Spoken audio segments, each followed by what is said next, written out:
Botad Salangpur highway ઉપર 1 kilometre જેટલો લંબાઈ ધરાવતો અંડરબ્રિજ બનાવવામાં આવ્યો છે અને અંડરબ્રિજના રોડ ઉપર એક બસ સ્ટોપ બનાવવા માટેની કાર્યવાહી શરૂ છે। જો કે તેને પગલે સ્થાનિકો દ્વારા વિરોધ દર્શાવવામાં આવ્યો છે। બોટાદ સાળંગપુર રોડ ઉપર બસ સ્ટોપ બનાવવાની કાર્યવાહીને પગલે સ્થાનિકોએ 20 ફૂટ પાછળ લઈ જવા માટે માંગ કરી છે।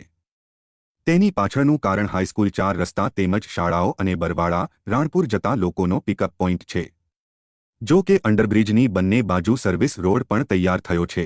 આથી 20 ફૂટનું બસ સ્ટેન્ડ લોકો માટે અડચણરૂપ સાબિત થઈ શકે છે અને ટ્રાફિકની સમસ્યા વધારી શકે તેવું કારણ દર્શાવ્યું છે। ભાણાભાઈ મેર અહીંયા બસ સ્ટેન્ડ બની રહ્યું છે, કોણ બનાવી રહ્યું છે અને કેવું બને?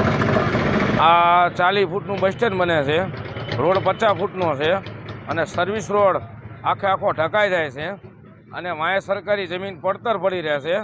એટલે અમારી માંગ એવી છે કે વારંવાર આ અધિકારીઓની ગાડી નીકળતી હોય, એસટી બસો આ રૂટે ચાલુ છે, આ રૂટે હનુમાન દાદાનું મંદિર પણ આવેલ છે અને વારંવાર અડચણરૂપ ટ્રાફિકને અડચણરૂપ થાય એવું છે। એટલે અમારી માંગ એવી છે કે 20 ફૂટ પડતર જમીનમાં પાછું બસ સ્ટેન્ડ ખેંચી લે। મારું નામ સોહિલ યુનુસભાઈ સિદાતર। વ્યવસાયમાં અમે આ રિક્ષા ચલાવી છીએ। અહીંયા પાછળ બસ સ્ટેન્ડ બની રહ્યું છે, શું મુશ્કેલી શું છે? મુશ્કેલીમાં એવું છે કે હવે અમને 50 ફૂટ જગ્યામાં એક અહીંયા અમને સ્ટેન્ડ છે અમારું રિક્ષાનું। હવે આ 40 ફૂટમાં અમારે આ બસ સ્ટેન્ડ બને છે, બરાબર।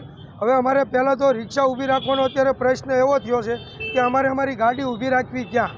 બીજું કે આ મેન માર્ગ છે, બોટાદનો મેન માર્ગ। હર કોઈ ગામમાં જવું હોય, બોટાદથી કોઈ પણ ગામ જવું હોય તો અહીંયા સાળંગપુર બાજુ જવું પડે અને સાળંગપુર ધામ છે, અહીંયા કુંડલ છે, બધાય અહીંયા સ્વામિનારાયણ મંદિર છે, એના બધાય માણસો અહીંયા ઉતરી અને દર્શન કરવા જાય છે, બરાબર। આ મેન માર્ગ છે બોટાદનો। હવે આ બસ સ્ટેન્ડ અડધું રોડ ઉપર બનાવે છે, બરાબર।